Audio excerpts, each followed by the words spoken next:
For today, we have introduction to thread creation, thread method creation, collections, collection frameworks. Well, this is a different topic altogether. Okay. Even before I start off with introduction to thread, I would like to start with multitasking. Well, in real-time scenario, multitasking is very helpful, and you all are aware of that. So similarly, we can make use of this multitasking feature in programming as well, which is helpful in programming side also.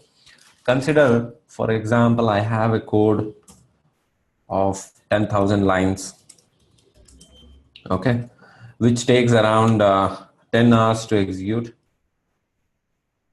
So in this case, I find that the first 5,000 lines of code is totally independent of the next 5,000 lines of code, right? So I find that this is totally, these two are totally explicit. So what I do is I'll actually think of running these two sets of instructions in parallel. So what happens in that case? Can anyone tell me if, in a rough guess, I would say that this would take around at least 5 hours, not exactly 5 hours, but yeah, definitely greater than 5 hours, but less than 10 hours, I would say it will take. So parallel processing is not just to save time, it's actually, there are different advantages of having multitasking in picture. Now, we'll see what are all the different advantages when we actually when we actually start with the next topic. Okay, so in this is what multitasking does, where I actually can perform different tasks at the same time. Means I can say in programming, it's also called as parallel processing. Okay, now coming back to multitasking, I have two types of multitasking mainly. One is my process-based multitasking. Okay, the other one is my thread-based multitasking. Now, how are these different? Can anyone tell me what a process means? What is a process? It's a program in execution. Yeah, good one. A process is nothing but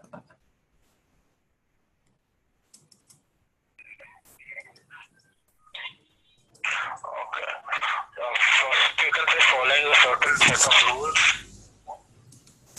Deepak. It's what? Following set of rules. Yes. Yeah. There's series check marks we need to follow for performing particular tasks. Okay, good one. So following set of rules. Okay, from a programming perspective, this is a little bit different. Okay, I'll explain you what is a process and what is a thread. Okay, so first of all, process, as Vikalp told, is a program under execution. Means any running program can be called as a process. Okay, for example, here, as you see my screen, I have a notepad process running, right? I have an Eclipse process running. When I say open task manager and check for different processes, can you see this? There are n number of processes which are running on my machine currently. For example, I have a Firefox process. I have a Chrome process, right? I have a notepad process, like I am highlighting it here. I have a PL/SQL developer process. I have a task manager, which is this process, right? So I have different processes. Example is Notepad, Eclipse, or Firefox.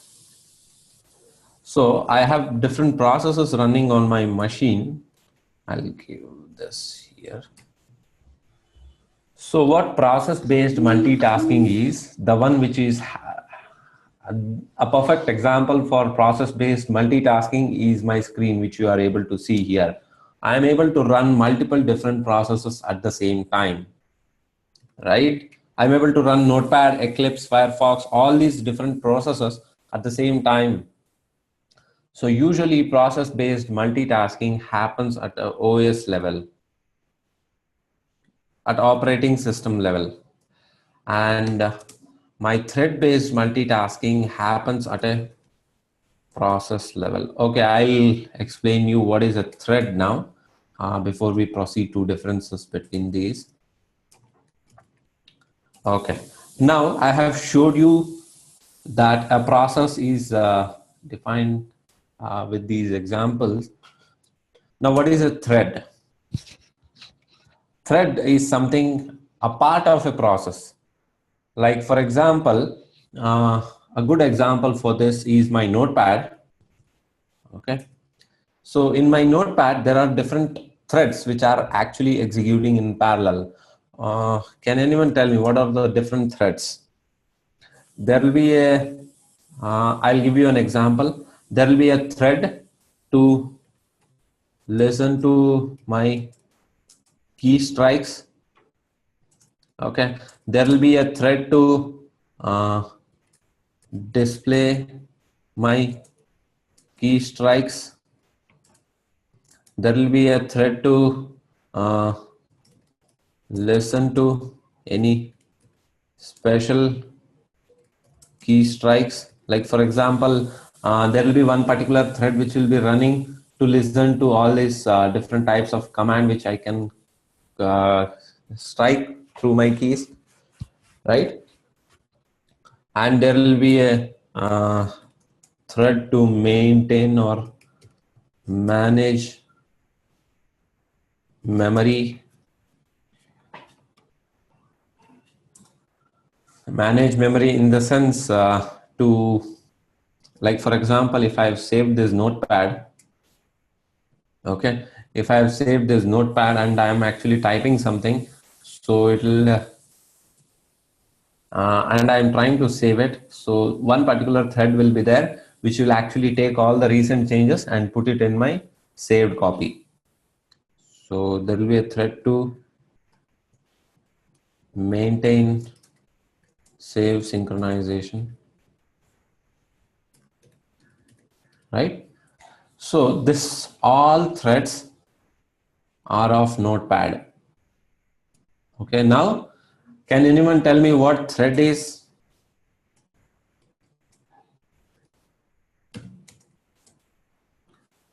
Sir, maybe doing work parallelly, a lightweight process, technically it is. Yes, you're correct, but not completely. Sharing the same code space. Well, I'll give that out. What thread means? It is the smallest unit of processing, right? One single process like Notepad, I have broken into different processes, different threads.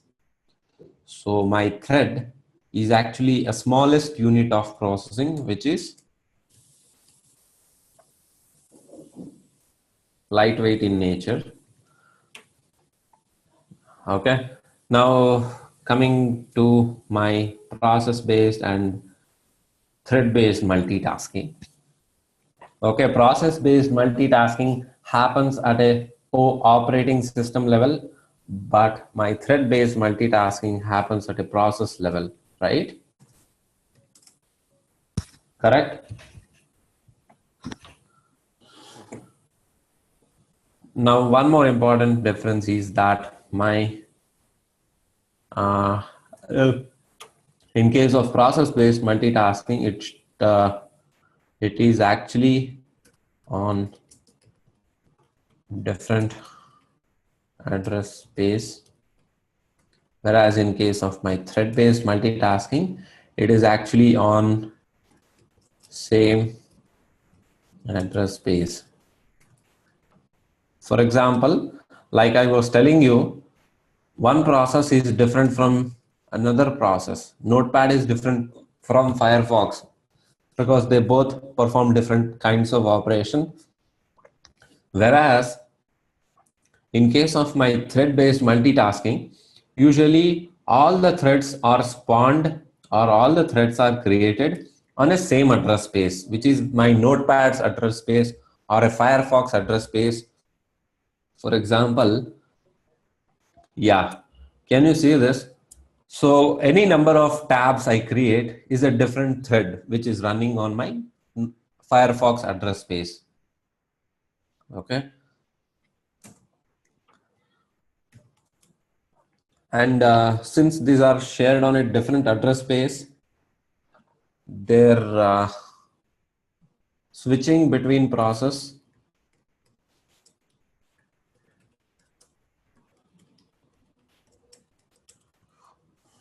is costly in terms of my memory, whereas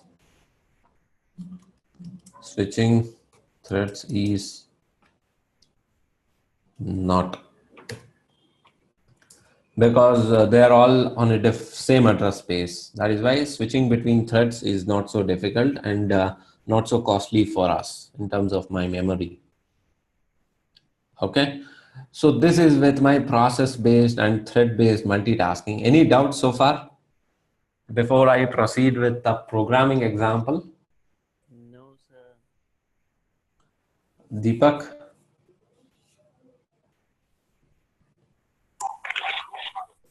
Hello. Yeah, Deepak. Yes, I'm here. Any doubts? No, right now it's clear till you explained me throughout the process and all. I thought it was a different meaning for me and it's different for in terms of programming. Okay. Actually, you were telling in terms of organizational processes, is it? Yeah, I could find that out. Like, for example, if there is anything to be done, they'll set a process that this has to go in this manner, this should go in this hierarchy and all, right? Okay. Well, it's a little bit different in case of our programming, but yeah. Okay. So okay. Now, starting off with introduction to thread. Well, thread, everybody is aware of as a smallest unit of processing, which is lightweight in nature. Now, coming to our introduction to thread at a programming side. Okay, I'll create a simple class, which I will say as thread table. Okay, I'll create another class. I'll call this as runner, or I'll say my thread.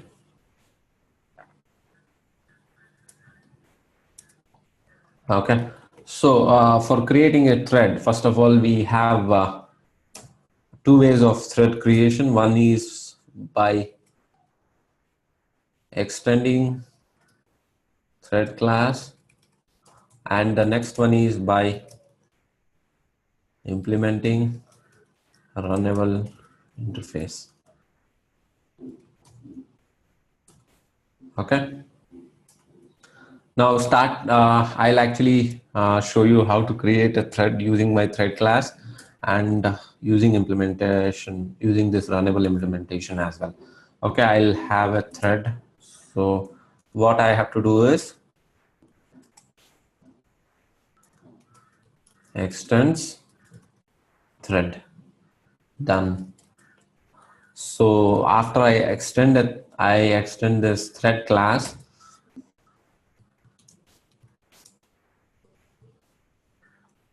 I will have to override this method, which is in my thread class. So what I do is I'll actually have a for loop here. Int I is equal to 0. Sorry, I is equal to 0, I less than 10, I double plus. what I do here inside the system.out.lm, I'll say hello. I plus what I do here is just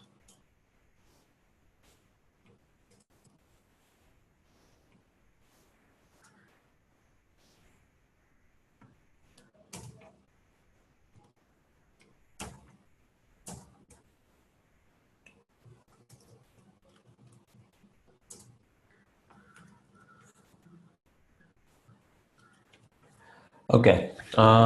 Can anyone remember last class I was telling you about checked exceptions? Vikalp? Yes, sir. I remembered that one. Yeah. What is checked exception? Sir, actually, sorry, sir. Okay, checked exceptions as I understand. I was not giving you an example at that time, so probably you might have forgot that. Well, I'll explain you that back. Checked exceptions are nothing but exceptions which has to be checked at the compilation time itself. Okay, without which you cannot proceed with your program Yes, execution, in right? class we write throws and exception, just like IO exception. Yes, exactly. Mhm. So similarly, I have a checked exception here. Can you see this? Even if I type this program and try save it, it will throw me an exception. Okay. Yes, sir. Now this exception, I have to handle it. Otherwise, I cannot proceed with my execution. So in this case, if I hover over this, it will ask me to surround with a try catch block. Simple. Okay, sir. Okay. So this Actually, is I what, want to ask you, sir. yeah. In IO exception, we will write in the main that public static void main throws IO exception we have to write. But in this, sorry, public void run, then throws IO exception. But sir, in this case, sir, we have to make this in try catch. Means what is the difference between throws and then try catch block, sir? Is that Okay, see what happens if I am trying to handle that, handle this exception in here only. Okay, at least in my case, the example which you can see here, I'm trying to handle this exception which might be arised from this block of code here itself. Okay, I'll not convey it to my parent method call. In case I need to convey that exception to my parent method call, I'll just then it mention will show? that. Yeah, I'll just mention that as throws and I'll convey it. Yes, Then yes. Okay, let okay. my parent method handle with it. Otherwise, I'll handle it here itself. Okay, sir. Got it. Okay. So this was a good example of checked exception. Now I have handled it here. Okay. So coming back to my thread context. So I have created I have actually overridden this method run. So whatever code, whatever block of code I need to execute in parallel or I need to execute in a different thread, I have to write it within this run method. Clear? Now I'll try and create a thread for that. So I'll say my thread dot sorry, t1 is equal to new. Simple. I've created a new instance of my thread. Sorry. Okay, I've created a new instance of my thread. Now, how do I start that run method? t1 dot start. Simple. I'll try executing this.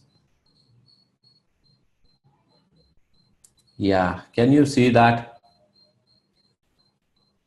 Yes, sir. Yes, sir.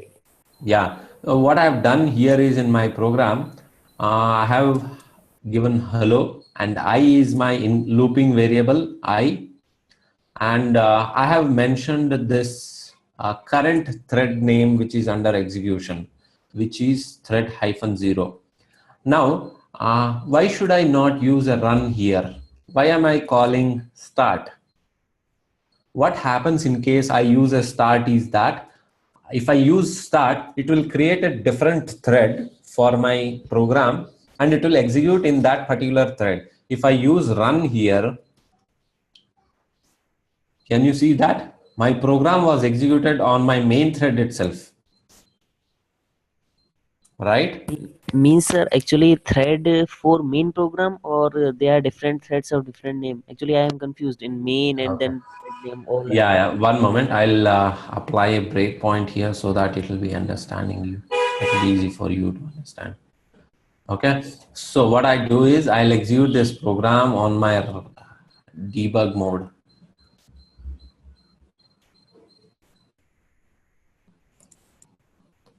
Okay. So here there are different windows which are aligned here.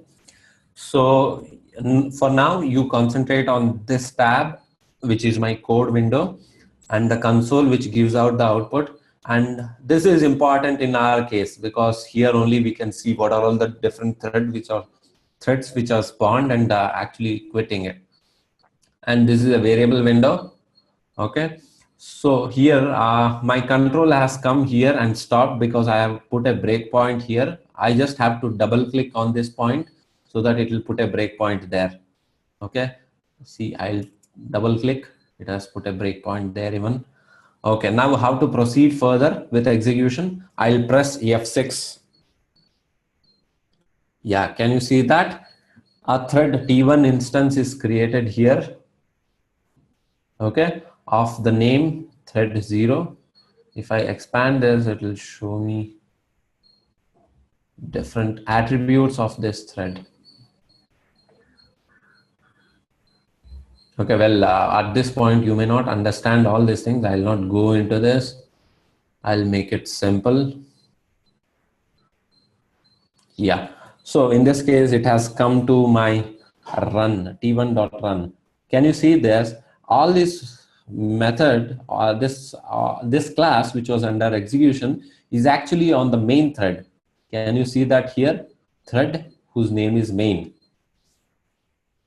Okay, so now as I proceed further, if I press F8, can you notice that there is this main thread which is having on this main thread itself, this is getting executed. So what I do is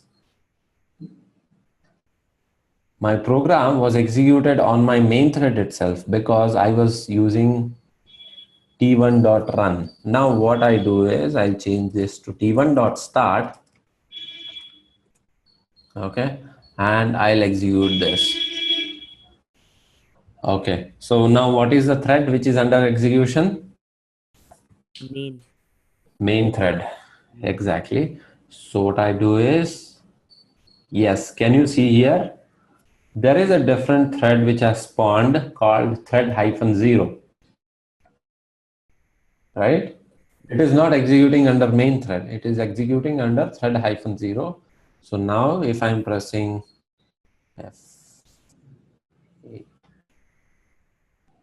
yes. Thread under 0 is under in which process? Actually, my question is that. Same process.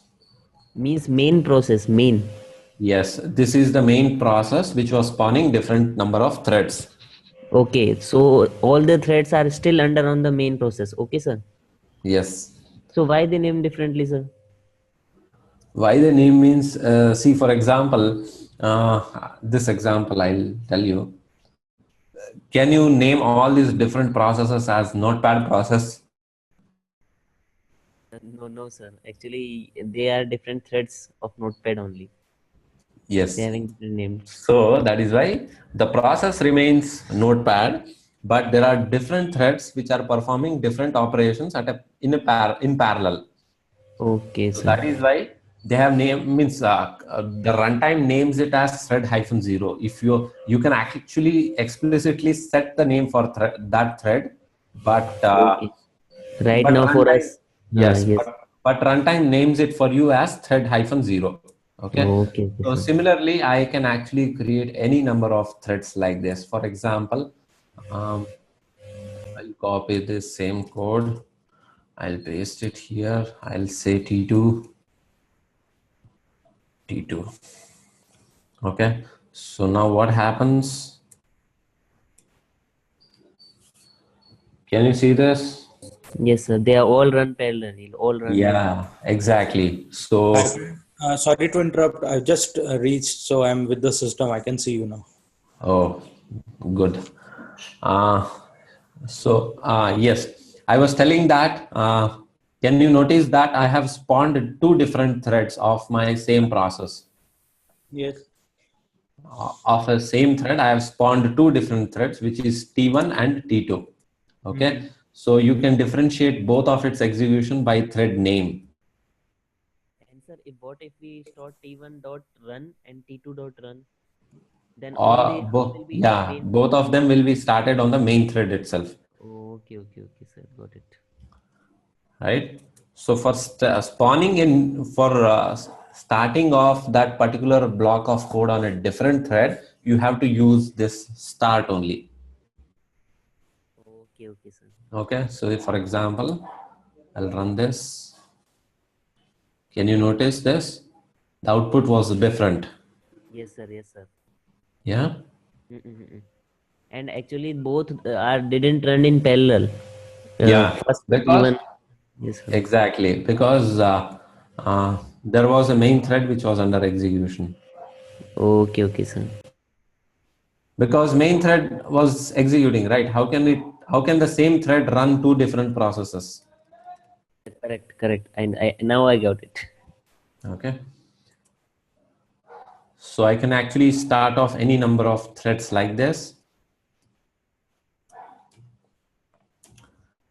And there are options for me to hold back a particular thread until another thread finishes its execution. See, for example, I have found that T2 and T1 are started or are running in parallel. Now I find that I want my T1 to finish off whatever it is doing before T2 gets started.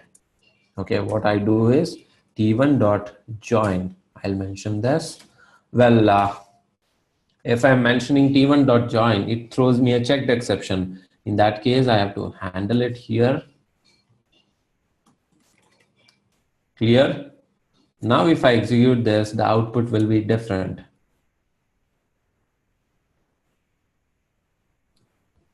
Did you notice? My T1's my T1's execution was completed. Then only T2 was given permission to start off. Yes, I can see. Okay.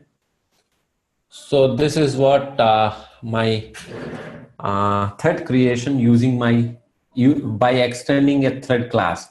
Okay. There is another way of thread creation using by implementing runnable interface. How is this done? Well, I'll show that. Okay. So I'll create another class, my runnable.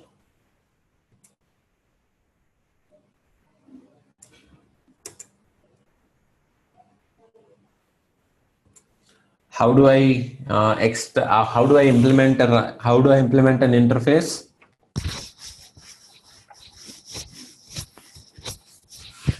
Guys, how do I Sir, implement? implements then interface name. Yes, implements runnable. So if I do this, actually, it will prompt me to implement this method. So I'll hover over that and I'll click add unimplemented methods. Now I have to implement this run method. What I do is I'll simply take this part of the code.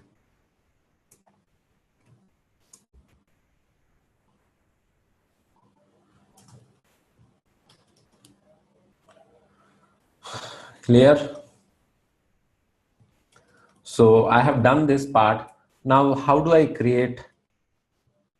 I start this thread off? So what I need to do in this case is I'll delete this part. Okay. Otherwise I'll comment out.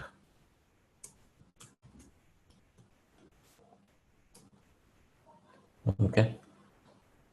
Deepak, you understood this right? This part I have commented out so that this will not be under execution anymore. Yes. Sir, for comment, which shortcut you used? Control Shift Slash. I'll select Okay. this part of the code. Control Shift Slash. Okay, sir. Thanks.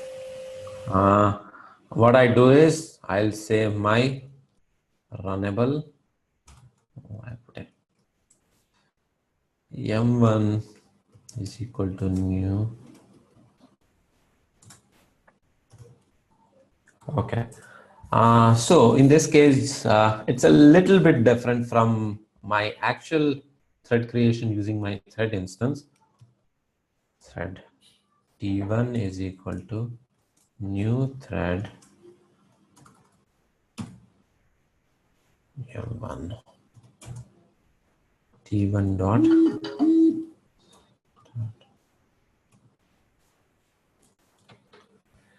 clear.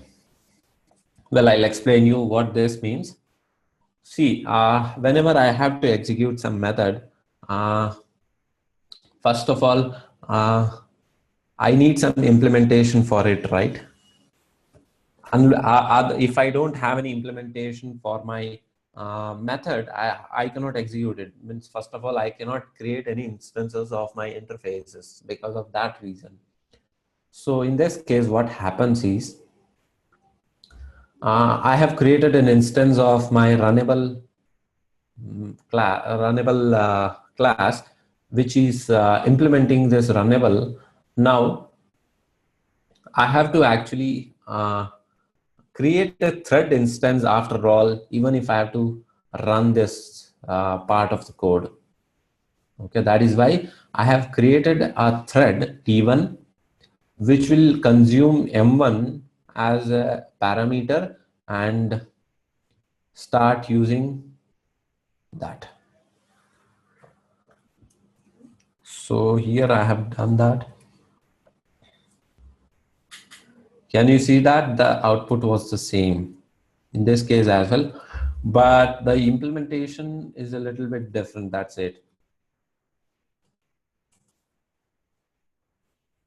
M2 Yes, sir. as T2.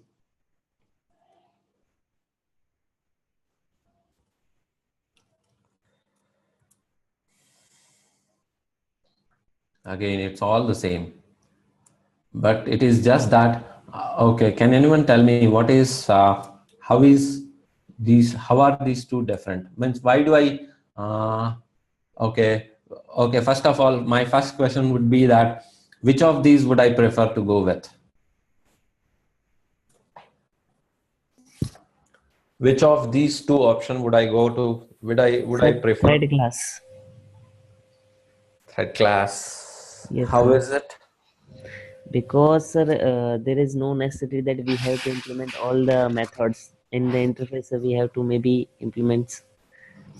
It was giving me to implement only run method, right? Which anyway I have to implement even if I have to extend a thread. Yes, sir, you are also correct. But a thread will give, sir, thread class will give another inbuilt functionality also. Means we don't have to write from the scratch. They have all their inbuilt functions. So you have to use them. How do you know that? Sir, because it is a class, then it have many methods, sir. I'll show you what is within the thread. Oh my God, you opened that one.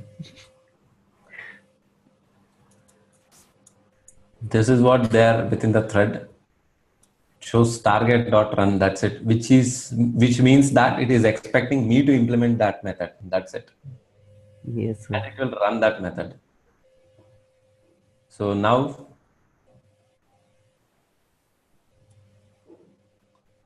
see, the difference is very simple, guys. What is the difference between extending a class and implementing an interface?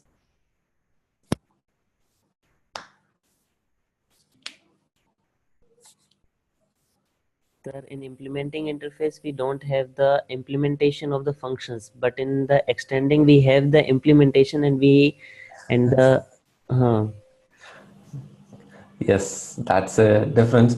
The main difference, guys, you are forgetting that.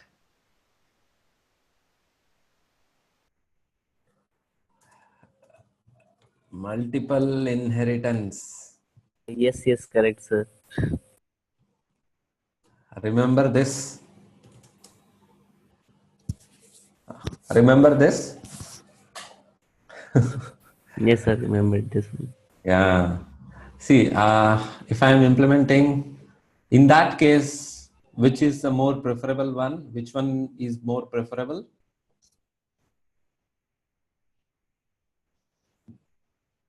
At least in this context, you should tell me. Sir, Otherwise, I'm in third class we can have multiple inheritance. by extending third class, you can have multiple inheritance. Yes, sir. How can you do that? Because you have already extended. Sorry. Actually, in implementing the interface, we have the multiple inheritance. Yes, sir, I remembered. But in third class, you have only one. Exactly. Simple. It's as simple as that. So always runnable, by implementing runnable interface is preferable. Okay. But you can as well go with thread creation as well using a thread class by extending a thread class. Okay, sir. Okay. So this is with my threading. So I can actually create any different threads, means I can create any different block of code in a different thread and I can spawn it like I have done here. Okay. Like for example, consider I am writing a notepad program here, a kind of notepad program. So what I have to do is I have to create a block of code which will actually listen to key strikes and start it, and another block of code which will actually listen to any special character key strikes, and I have to start it. And I'll write another block of code which will actually display the strike key, and I'll start that too. So similarly, I can actually spawn any different processes or any different threads and let it run. Okay. So that is how I can make use of multi-threading. Now moving on to our thread method creation, we have discussed it. Okay. So now moving on to our next topic. Well, before proceeding with this, any doubts with thread? Deepak? No, sir. We got it. No, it's I just need to just look into again with the extended and implementing one. I think I missed something due to when I was on the way, so I just need to have a look on that. Otherwise, it's fine. Okay, no problem. You can go ahead, continue further. Yeah. Aditya, how are you? I can see you joined. Hi, Pawan, sir. I'm good. Hi. How are you? I'm good.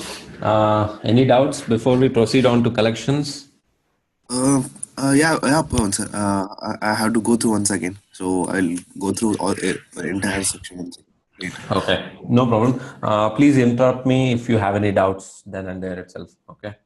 Yeah, sure, Pawan, sir. Okay. So moving on to collections.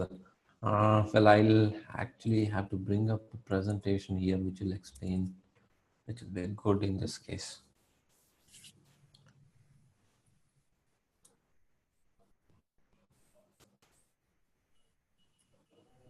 Okay, yes. So first of all, I'll start. Okay, what collections is? Collections is a framework in Java. I hope you understand what framework is. Even then, I'll break this. Framework is nothing but a group of classes, a group of classes, interfaces. Okay, why do I group it? I'll say set of classes and interfaces grouped together for a similar functionality. Okay, that is what framework means. Means, for example, I have a set of code. I have a set of code which is inclusive of a few classes and interfaces, and which are in the whole are trying to give out a single functionality. So in that case, I'll bundle all of them and I'll make it a framework. So in this case, I have a collections. In this case, collections is also a framework. Now, what is it used for? Now, can anyone tell me what we discussed about primitive and non-primitive data types, right? Yes, sir.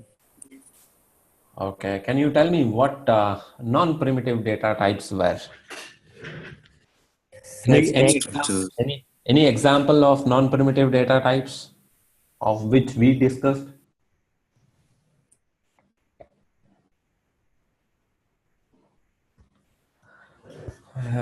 Guys, you need to actually start off with your assignments. Well, I have not asked you about your assignments so far, but looking at what you have understood so far, I'm totally not confident.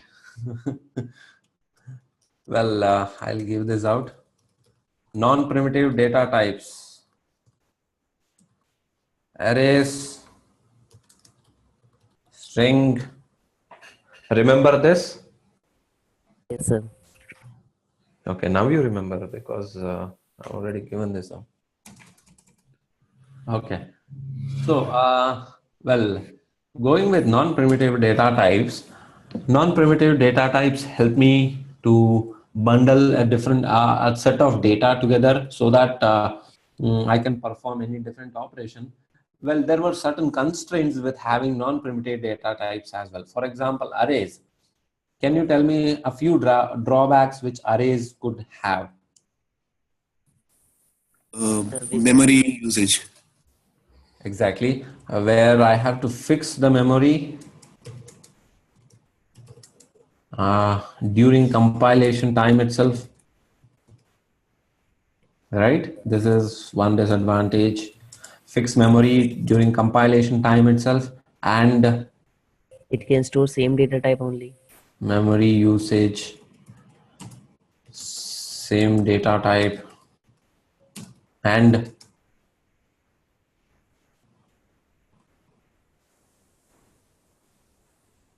any other? Okay, no problem. Well, there are so many different, and one important thing is that limited options to use with. Okay, this is the main breaking factor for using collections. Okay, so what were these non-primitive data types used for? It was actually used on a certain set of data, right? So there are certain different operations which usually I'll need to perform on any data set. For example, I'll say on any data set, what I'll do, I'll actually use it for adding, deleting, or updating, sorting, searching, right? These are the Yes, basic functionalities which I perform on any data set, yes, sir. right? Is this clear? On any data, I'll perform these different operations, or I'll expect these different operations to be present on any data set. Now, for performing all these different operations, there is one core factor which I'll need. Can anyone tell me what would be that? What that would be? Data. Yes, you are right at the first point, but there is one more thing. Data Data type. and yes, okay, data types. Well, this is not so important. What about data or data types when I'm actually having no data? When I don't have any data at all, how is data becoming important? There is something which is important than data and data types as well. The memory location. That's irrespective. Means I don't have to care where it is saved and all. My runtime takes care of that.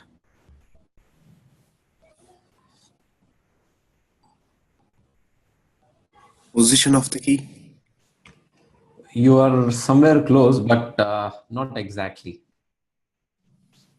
Very close, I'll tell you. Indexing.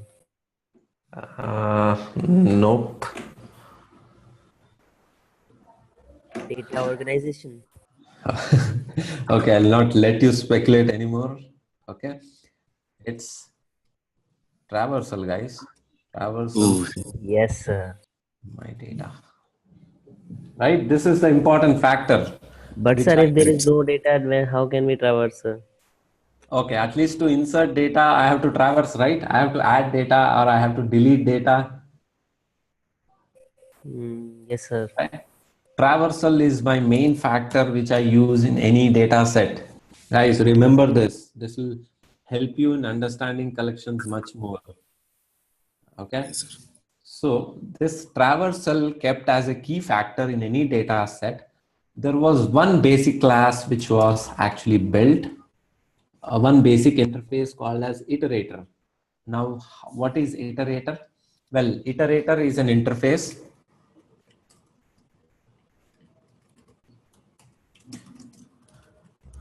What does this iterator has? It has three methods declared within it. What are these three methods?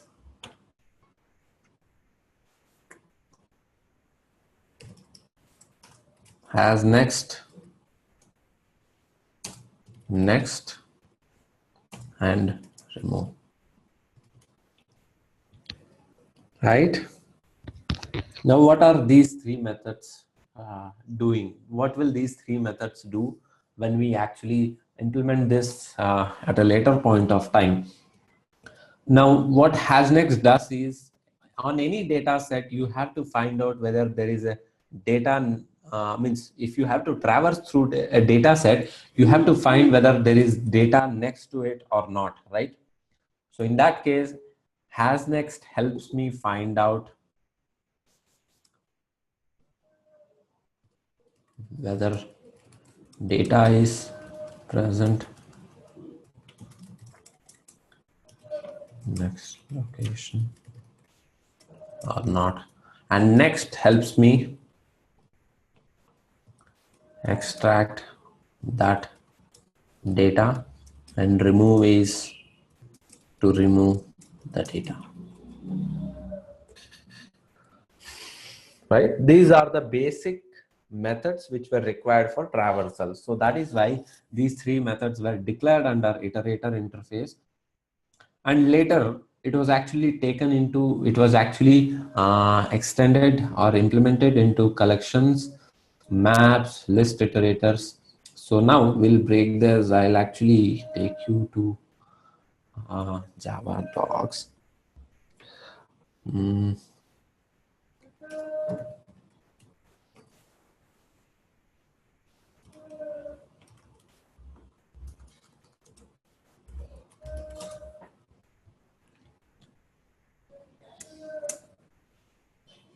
Okay, if you click on the first result, which is an Oracle official site, okay, so you will land up in this page.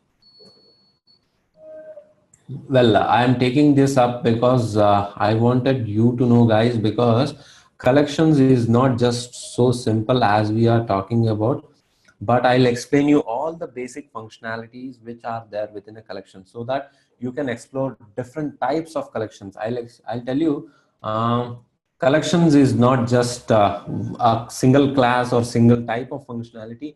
There is a variegated functionalities which are built in within this collections framework. Okay, that is why I was telling you that it is a framework. It is not just a single functionality which is explained. Okay, it is a set of classes and interfaces. Okay, so here you can see iterator. Iterator was an interface which I was explaining you, and this happens to be the core, right? If I click on that, it will actually take me to this part. Here you can see a different, you can see different things about iterator. Like for example, known type parameters, all known sub interfaces. Yeah, you can see that it has three methods. As next and remove. And you can actually get to know the detailed implementation details of that.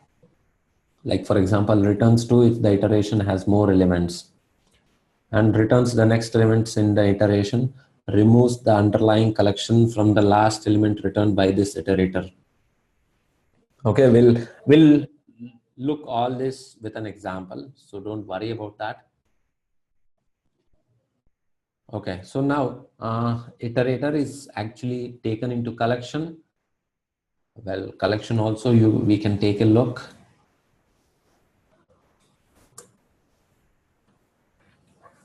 Yes.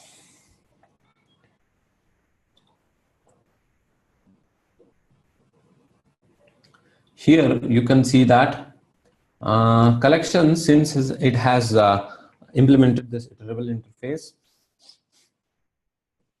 and also it has other methods also declared within this, like for example, add all, clear, contains all, which are actually some other basic functionality which is added up to give me these different operations. Like for example, add all, add, and contains for searching or sorting, right?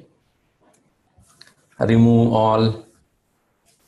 So different operations are built in now. So similarly, I have this iterator brought into list iterator, and maps as well, which use them. And again, these maps are there are different flavors of maps as well, like hash maps, tree map, weak hash map. And this presentation or this hierarchy is very simple, but there is a huge tree which I can tell you which exists. And one more important thing about collections is that since Java is evolving so much, that there are so many different functionalities which are grouped together. For example, if there is a functionality, if there is something which actually needs different types of collections to be used together, and to bring up a functionality in the next release, what they do is they usually combine it and make it a different feature as feature only, and they'll release it so that they can the users or the developers can use such things directly. So it is not just that it has remained at a layman level, but it has actually evolved so much. So I would suggest you all to go through this documentation once. Okay, all you need to do is you just have to go to Java. You just have to click java.util, and upon clicking that, you will find out different interfaces and classes here. Okay. So yes, you can actually go through each of these so that it will be easy for you to understand more about collections. Okay. So now this is what my iterator, this is what I need iterator for. And collection framework, I was explaining you that the hierarchy of this will be at the basic. This happens to be the basic hierarchy where I have a basic iterator interface, which is actually implemented into collection interface. And again, this collection is taken and created different flavors of it, which are lists and sets. Now list and sets also list itself has different flavors like array list, linked list, and sets itself has different flavors like hash set, 3 set. So this is the basics of my collection interface, collections framework. Now getting into what different types of interfaces. Okay, getting into what iterator interface does. I'll have an example for this. Well, to save time, I have brought in this code along with me. Okay, so what here I have done is I have just created an array list, which I was telling you here. Okay, so array list, I have to create an array list like this. Array list, I have to mention the type of data which this array list holds. Like for example, a string, it can hold a string. So I have to mention that within this opening and closing symbols. So this is called as generics. Okay, now I have array list AL which is created. Now this array list can hold all the data type of strings. So I have added a few elements like this. Say I have added like this, saying al.add Ravi, Vijay, Ravi, Ajay, Nimesh. So I have added a few of them like this. Now what I have done is I have created an iterator. I've created an iterator for my array list AL like this, al.iterator. It will create an iterator for my array list AL. Now I just have to use this iterator and traverse through my array list like I have done here. First of all, I'll have to traverse through my data set until data is there, right? Means until it reaches the end. So I have to check whether iterator has next data. If it is there, then it will pass and it will print out my next data. I'll execute this. Can you see this?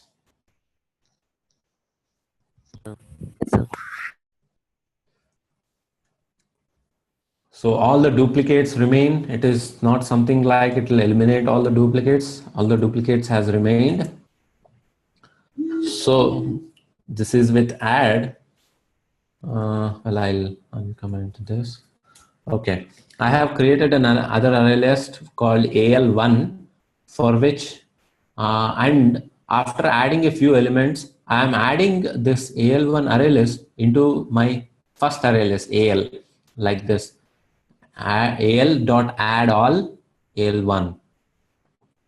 When I run this again, I will see that these two elements are added up.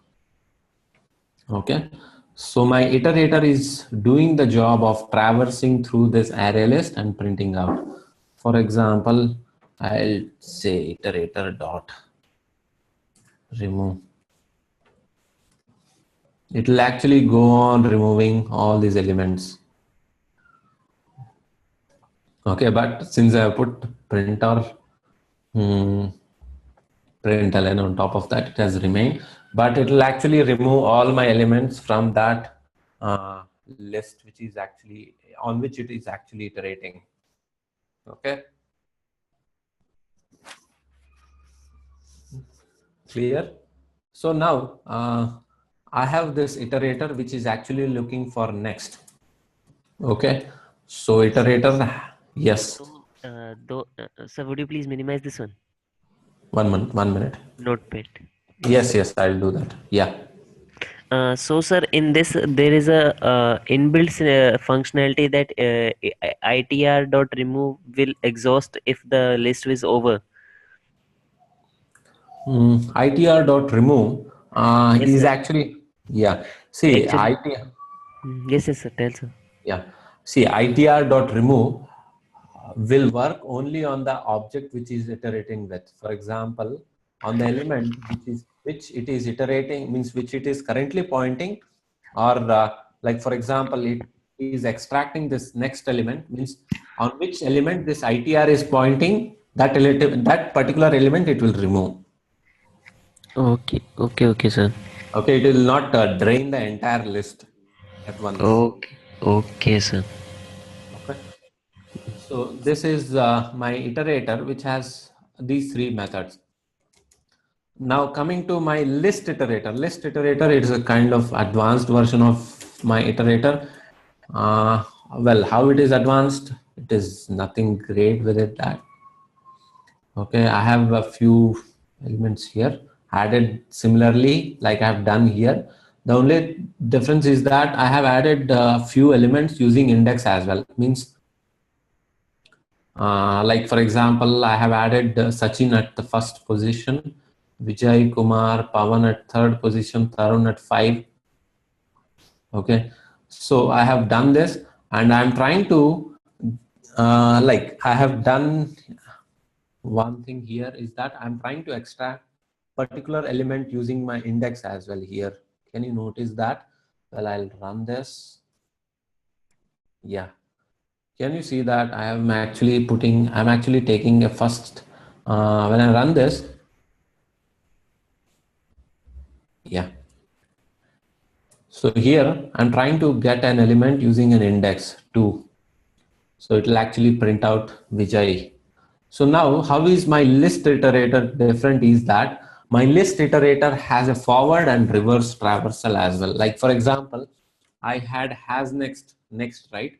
So my list iterator, when I create it, it has previous and previous as well. That's it. Okay, that is how my list iterator is a kind of advanced one from my iterator interface. That's it.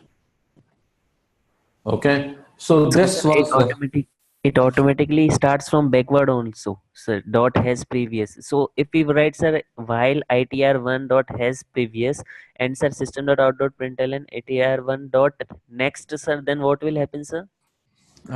First of all, ITR1 will actually be travel. Okay, I'll tell you that. See what happens. If there is a next element, it will take up the next element. Okay, like for example, if you are telling this, right, this combination. Yes, sir. Yes, it will work, but it will work in the sense, see, for example, first of all, ITR will already, in this case, at least in this case, what I'm trying to tell you is, see, ITR, first of all, has searched in a forward traversal. It has started from the beginning and it has gone till the end. Now, if I'm checking ITR.previous has previous, it will check whether from the current iterated position, is there any previous element? Because So, I'm using the same iterator. you tell me, sir. I will ask later. Okay, I'll open Excel. It will be easy. Okay, say consider I have different memory like 2, 3, 4, 5, 6, 7, 8, 9. Okay, see, for example, now I have created an iterator for this and I'm seeing that ITR dot has next. Okay, now ITR dot has next, ITR is here. ITR is here. Now it sees that there is a next element, so it will take this up. Then I say that ITR next. Okay, so my value would be 1. And now if I try to say immediately after this, I will check ITR dot has previous. Okay, so in this case, if I'm trying has previous, it is returning true because there is a previous element 1. Okay, so it returns true and it will take up 1 when I say ITR1 dot previous.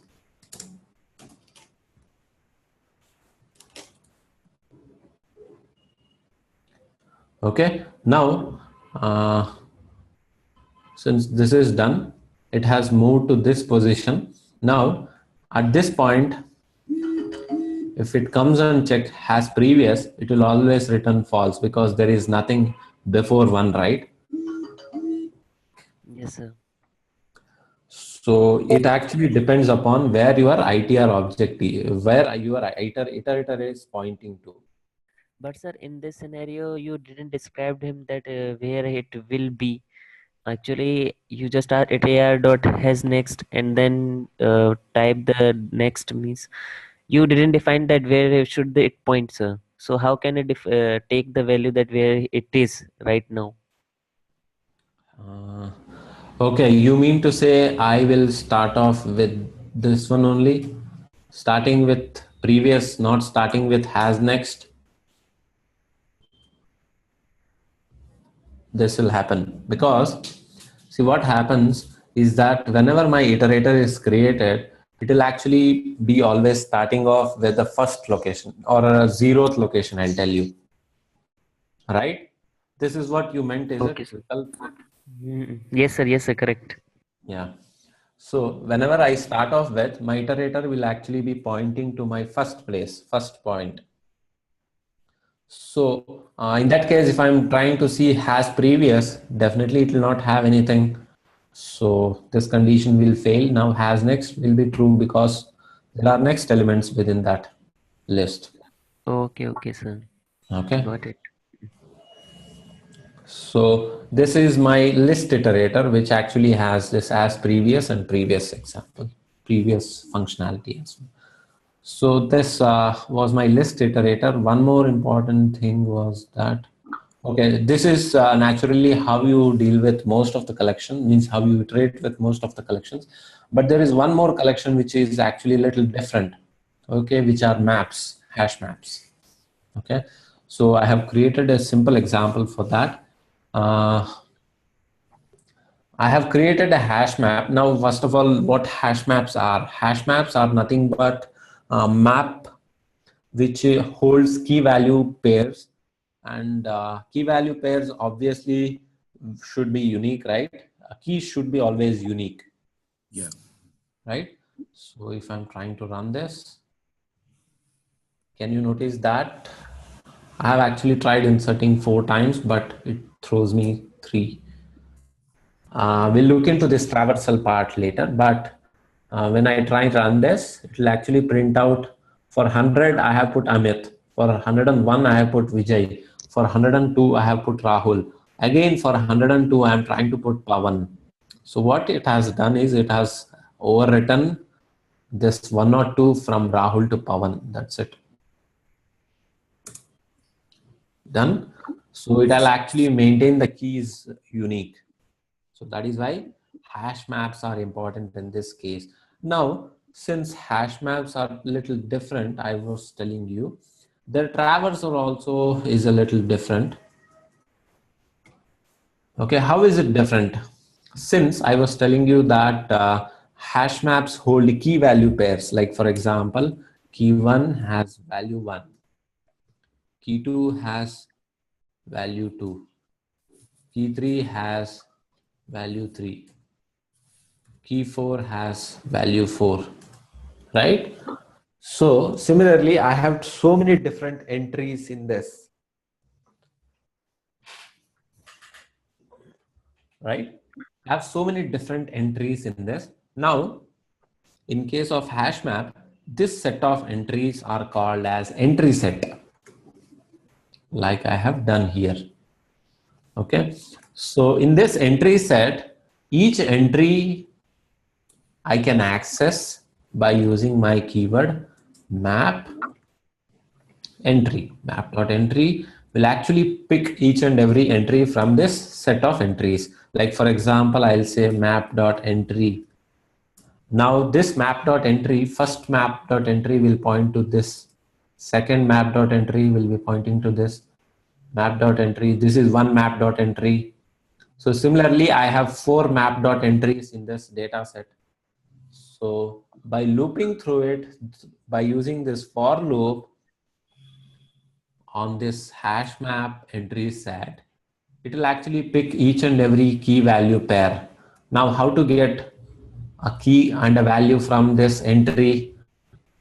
Using yum.getKey, it will actually get me the key. Yum.getValue will get me the value of it. Now, when I actually try running this, it is just printing out the key value pairs like this. Simple. So sets are hash maps can be accessed in this fashion. Mostly these are the two ways how I can actually traverse through any different types of collections. Okay, so that is why I thought of yeah. Actually, in the earlier lecture, I just asked you that would you please explain that for loop, sir, you that was using. Actually, sir, I am really very unaware about that one. Would you please explain, sir, this for loop? Actually, this was a different kind of thing. Actually, we all don't know, sir, about this.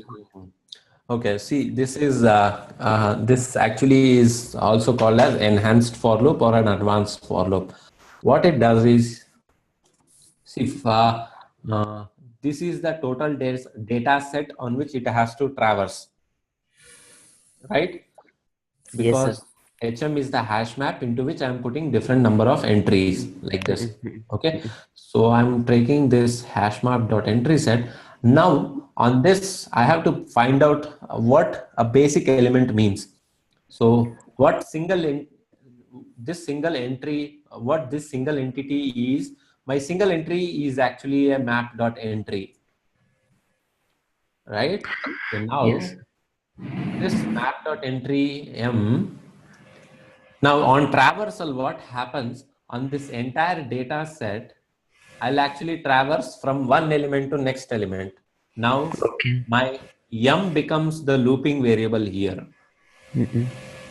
So whenever I access m.getKey, it was giving me a different value as the loop proceeds. Okay, okay, sir. Then, Okay. sir, what is map dot entry? Map.entry is one individual entry. One individual entry. Sir, would you Yes. please give an One. example of very basic for enhanced for loop, sir, so I can compare it and really get to know that what it will be. Okay. Like for example, I'll say, Printing a number from I1 to 10, sir. yeah, I'll Yeah, if take you're the, printing an array, sir, do you can print an array? yeah.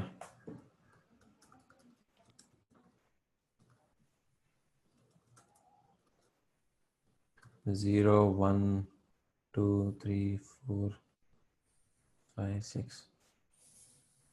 Okay. So what I've done here is that I will say integer a of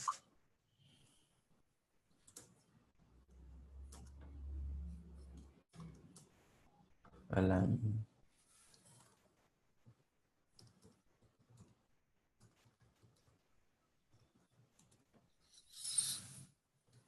Means, sir, inside for loop int a, the integer is a data type of a. Correct, no, sir? Yeah, exactly. Okay, okay, sir. Now I got it, sir. Simple. So Yes, sir. now whenever actually I'll comment this part out so that, yeah. So what happens? A contains that particular, A acts as a looping variable here. So you need not mention the count of that, the length of the array explicitly. You just have to mention, I need to traverse through this array. That's it. Yes, sir. You will not end up calculating the length of the array. Means all such hassles will be avoided. Because Yes. anyway, you have to traverse through this entire array. So why just not directly use it like this? Yes, sir. Okay. This was a simple example of such enhanced for loop. Okay, sir. Okay. So this are the different ways. And one more thing, guys. Okay.